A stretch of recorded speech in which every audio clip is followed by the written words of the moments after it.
we have a distinction between, I think, three categories, right? Folks who, from an institutional standpoint, they may be at risk for whatever marker, whether that's socioeconomic, whether that's location, whether that's, something that is identifying that they potentially could be in a category that is harmful to them. And so this is a potential for us to now intervene in a proactive way to put systems in place so that we could identify funding, we could identify programs, all in a proactive way, right? So in that perspective, I wouldn't necessarily say that I think at risk is a negative because we're just identifying factors that surround them that put them in a situation where may want to intervene proactively. But then I think you have the at risk where that Dr. Anatol mentioned that really is challenging because they are physically at risk, whether we're talking about whether it's gang violence or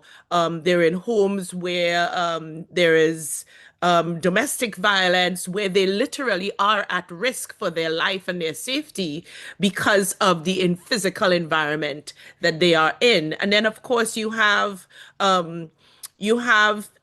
young people who are at risk because of a health dynamic, whether it's mental health, it's physical health, when again, they are physically at risk because of certain markers, whether it's biomarkers, from a health perspective or it's a mental situation. So I think we could distinguish between people first language and looking at what the markers are. But I think there's a distinction between how individuals may self-identify, markers we may put on them, but also thinking about whether they fall in certain categories where we could be proactive in developing programs and interventions so that we can improve their potential, their situations moving forward. So I think those distinctions are important.